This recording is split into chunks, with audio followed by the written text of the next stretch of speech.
Sir ఇద్దరు కుర్రోళ్ళంట. ఈ ఇంట్లోనే ఉండేవారు. ఓ 3 రోజుల ముందే ఖాళీ చేశారండి సార్. ఆ హౌస్ ఓనర్ అడ్రస్ తీసుకున్నాను సార్, మాదాపూర్. 1 yearగా మా ఇంట్లోనే అద్దెకుంటున్నారు. వాళ్ళ మీద ఇంతవరకు నాకే కంప్లైంట్ లేదు సార్. పాలు పొంగించేటప్పుడు చూశానంతే. ఎవరి మంత్ కరెక్ట్గా అద్దె వాళ్లే నా అకౌంట్లో వేసేస్తారు. ఆ అకౌంట్ డీటెయిల్స్ ఒకసారి ఇస్తారా? అలాగే sir.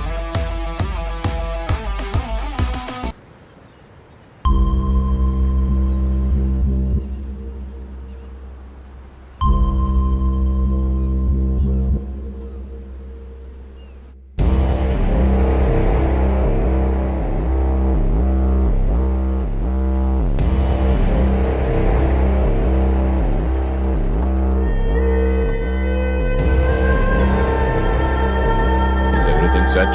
Yes, sir. DCP Pratap here. Sir. वो लोग का रूम नंबर क्या है? स्ट्राइट जाके वहां से राइट ले लो sir.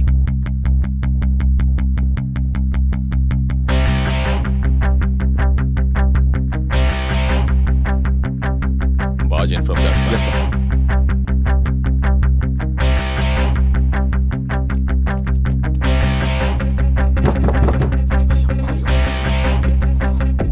Don't use weapons until I say. Okay, sir.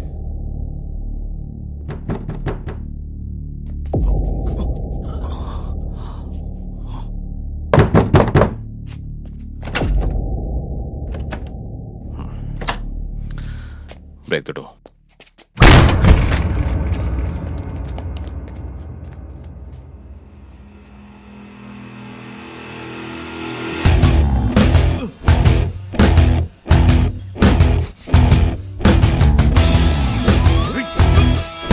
Police.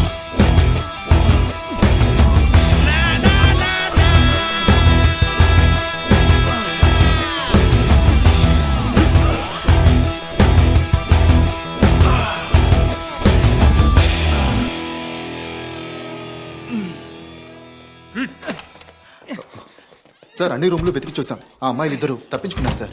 ఈసారి కూడా మిస్ అయ్యారు.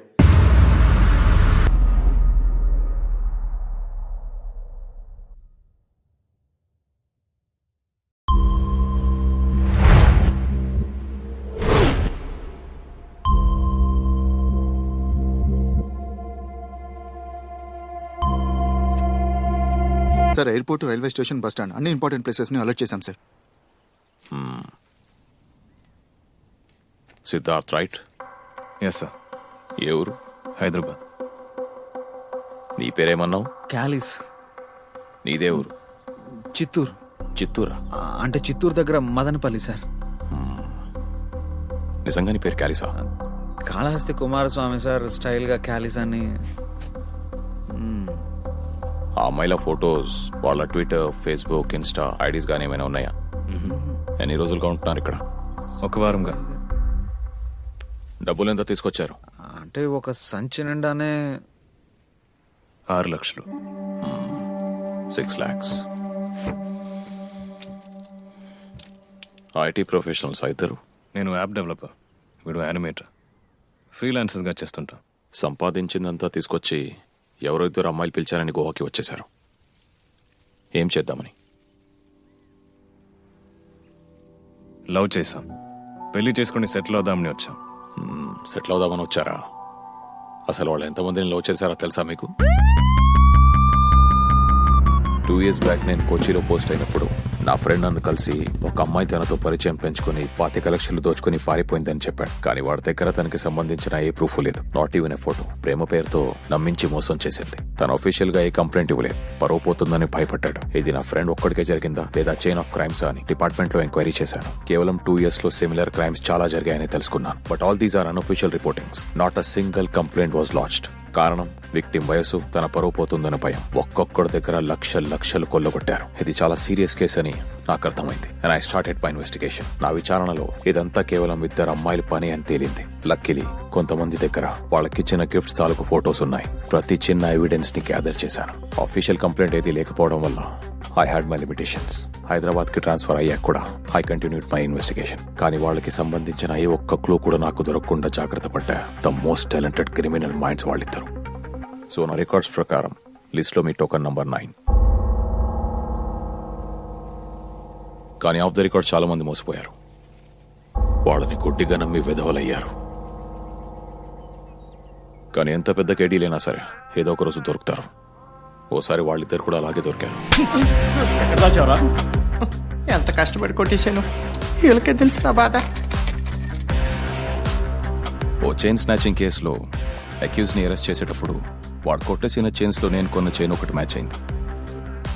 రేయ్, ఈ చైన్ ఎవరిదిరా? ఎప్పుడు ఎక్కడ కొట్టేసో చెప్పు. సార్ ఆవిడ దగ్గర నుంచి ఈ బ్యాగే కొట్టేశాను సార్, కానీ ఇందులో చైన్ ఉంటుందని మాత్రం అనుకోలేదు సార్. అది అక్కడ సారీ పెట్టరా, సార్. ఓపెన్ చేయండి. Yes sir. ఈ రీఛార్జ్ కూపన్ ని సార్. ఏ నంబర్ కి యూజ్ చేశారో ట్రేస్ చేయండి. క్విక్. Yes sir. సార్, ఈ నెంబర్కే రీఛార్జ్ చేశారు, కానీ ఆ నెంబర్ ఇప్పుడు స్విచ్ ఆఫ్. దొరబాబు అనే ఐడితో రిజిస్టర్ అయింది సార్, మియాపూర్. ఆ ఏరియాకి వెళ్ళి గురు ఎంక్వైరీ చేశారు sir. Actually not that helpful. CDR check చేస్తే ఈ నెంబర్కి ఫ్రీక్వెంట్ గా కాల్స్ వెళ్తున్నట్టు తెలుస్తుంది సార్. ఆ అడ్రస్ ప్రూఫ్ ని బేస్ చేసుకుని మీ ఇంటికి వచ్చాము.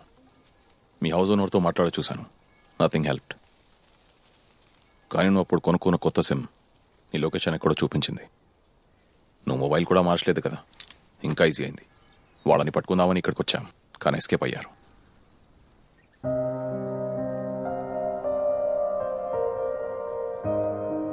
లోపలేదో తెలియని పెయిన్ కదా, కానీ ఫీలింగ్స్ ఏవి వాళ్లకుండవు.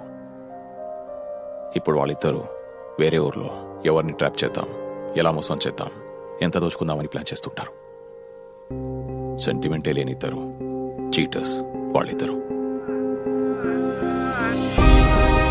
మా సేవింగ్స్ అంతా తీసుకొచ్చాం. మా బైక్ అమ్మేస్తే వచ్చిన డబ్బులు కూడా ఇందులో ఉంది. 2 రోజులు వెయిట్ చేయడం దేనికి? రేపే బయలుదేరదాం. I love with you Meera. Thank God, సాగదీస్తాడు అనుకున్నాను, టక్కని చెప్పేశాడు. రేపే ఓకే చెప్పేస్తా. ఆ క్యాలిస్ని నేను సెట్ చేస్తా. ఏ, ఆ బక్రాగాళ్ళు దొరికారు, నేను మళ్ళీ ఫోన్ చేస్తాను.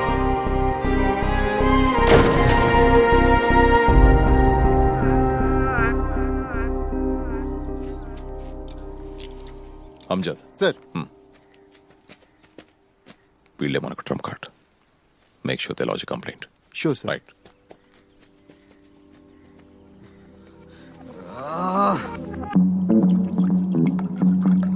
లక్షలంటే మాటలా బ్రదర్? ఎంత కష్టపడి సంపాదించుంటారో. ఆ బాధ ఏంటో నాకు తెలుసు, కానీ దానికంటే దారుణం ఏంటో తెలుసా? ప్రేమ పేరుతో మిమ్మల్ని మోసం చేయడం. వాళ్ళు చేసిన ద్రోహానికి అస్సలు క్షమించకూడదు. ఇప్పుడు మనం కొట్టే దెబ్బకు వాళ్ళకు దిమ్మ తిరగాలి. ఏమంటారు? ఓ బ్రదర్లా చెప్తున్నా, నా మాట విని సార్కో కంప్లైంట్ ఇవ్వండి.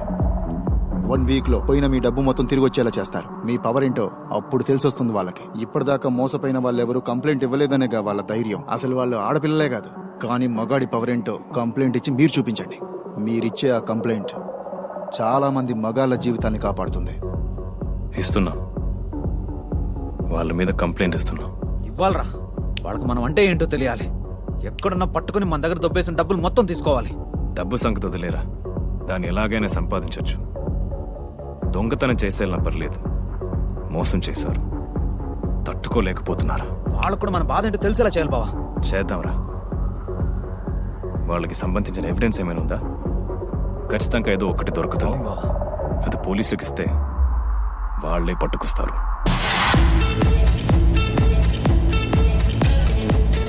సార్, వాళ్ళు రెడీ. కంప్లైంట్ ఇవ్వడానికి ఒప్పుకున్నారు.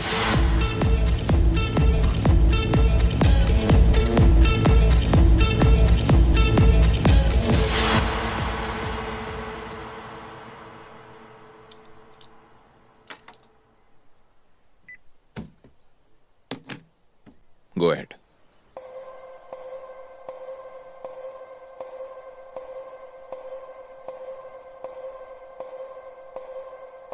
సారీ సార్, మేము కంప్లైంట్ ఇవ్వట్లేదు. ఇక్కడితో వదిలేస్తే దెబ్బతో పోతుంది. మేము కంప్లైంట్ ఇచ్చి మా ఫ్యామిలీస్కి తెలిస్తే మా పరువు కూడా పోతుంది. ఆల్రెడీ మేము చాలా బాధలో ఉన్నాం. అవును సార్. దీన్ని ఇక్కడితో వదిలేద్దాం please sir. Let's not drag this.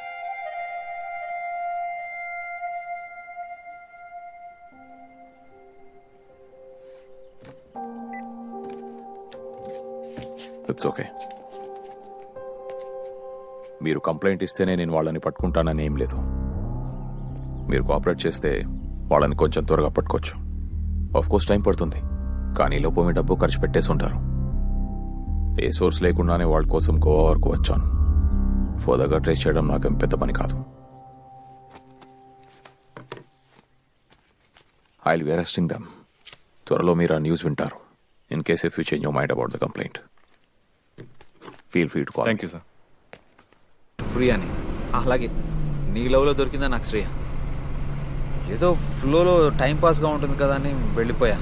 కానీ నాకు ఈ పెళ్ళి సీరియస్ రిలేషన్షిప్ అంటే చాలా భయం. ఇప్పుడే ఫస్ట్ టైం నీతో చెప్తున్నాను. అందులో తను ఎప్పుడు ఫోజ్ కొడుతూ బిల్డప్లు ఇస్తూ నన్ను ఎప్పుడు డామినేట్ చేస్తూ ఉండేది కదా. పైగా తను ఇంతవరకు ఎప్పుడు నాకు ఒక్కసారి కూడా ఐ లవ్ యూ అని చెప్పలేదు. నాకు కూడా. కానీ ఇప్పుడు సడన్గా తను నా పక్కన లేదు అంటే అది యాక్సెప్ట్ చేయడమే నా వల్ల కావట్లేదు బా. అంతేలే, లవ్ చేసేసాం కదా, అందుకే ఈ బాధలన్నీ.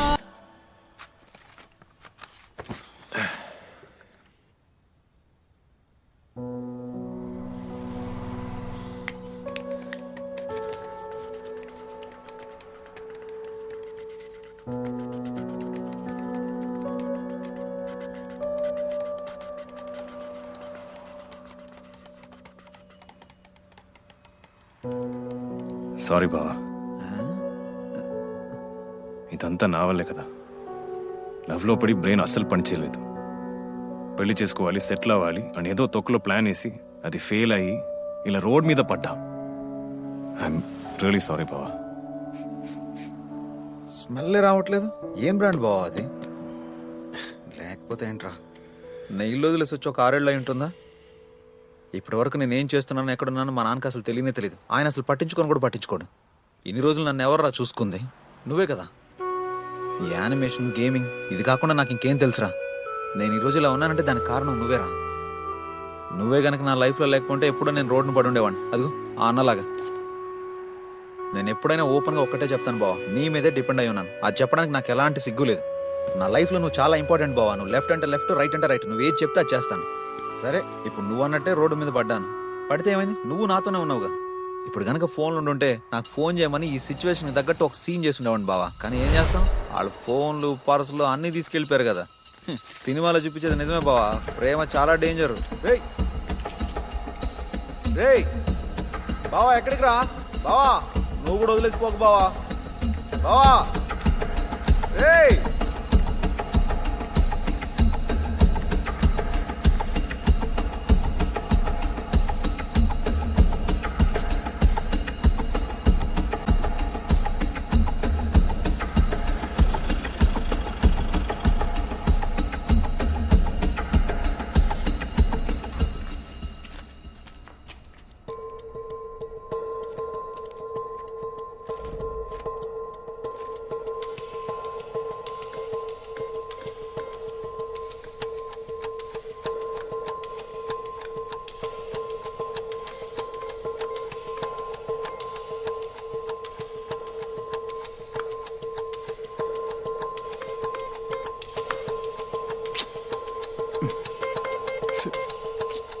అది కూడా పని చేయట్లేదా భయ్యా?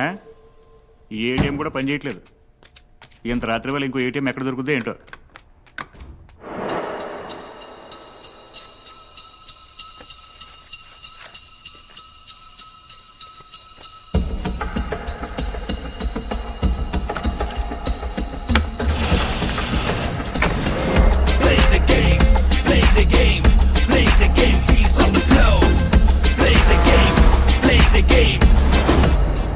గ్రే మార్క్ అని సెక్షన్ వాళ్ళకి ఇన్ఫార్మ్ చేశాను. I'm on it. Okay, yeah right. చెప్పు అంజద్. సార్, గోవా పోలీసుల్ని airport, railway station CCTV footage అడిగాం కదా, వాళ్ళు మన ఆఫీషియల్ ఆర్డర్ కోసం వెయిట్ చేస్తున్నారు. ప్రొసీడ్ అవ్వమంటారు సార్? Don't do that. మనం ఇలా చెక్ చేస్తామని వాళ్ళు ముందే గెస్ చేసి ఉంటారు. Yes sir. ఖచ్చితంగా అక్కడికి వెళ్ళి ఉండరు.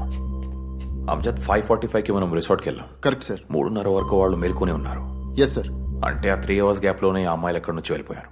బై రోడే వెళ్ళి ఉండాలి, కానీ చాలా దూరం వెళ్ళి ఉండరు. అది వాళ్ళకే రిస్క్.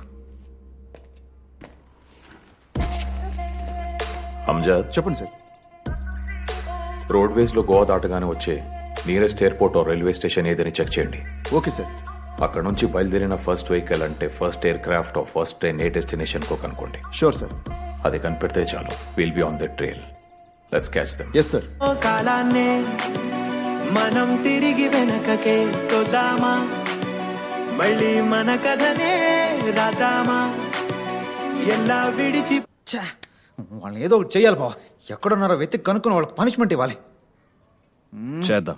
కానీ వాళ్ళు పెద్ద కేడీలు కదా, వాళ్ళ ఒరిజినల్ పేర్లు ఏంటో కూడా మనకు తెలియదు కదా. కానీ ఒక్కటి తెలుసు, వాళ్ళు మనలాంటి దొంగలే. అది చాలు వాళ్ళని పట్టుకోవడానికి. బావా ఆర్జీవి ట్వీట్లా ఉంది, కొంచెం అర్థమయ్యేలా చెప్పరా. సింపుల్ బావా, మనం వాళ్ళ సిచ్యువేషన్లో ఉంటే ఏం చేసేవాళ్ళం? ఫస్ట్ థింగ్, గోవా నుండి దూరంగా వేరే సిటీకి వెళ్ళిపోయేవాళ్ళం. కరెక్టా?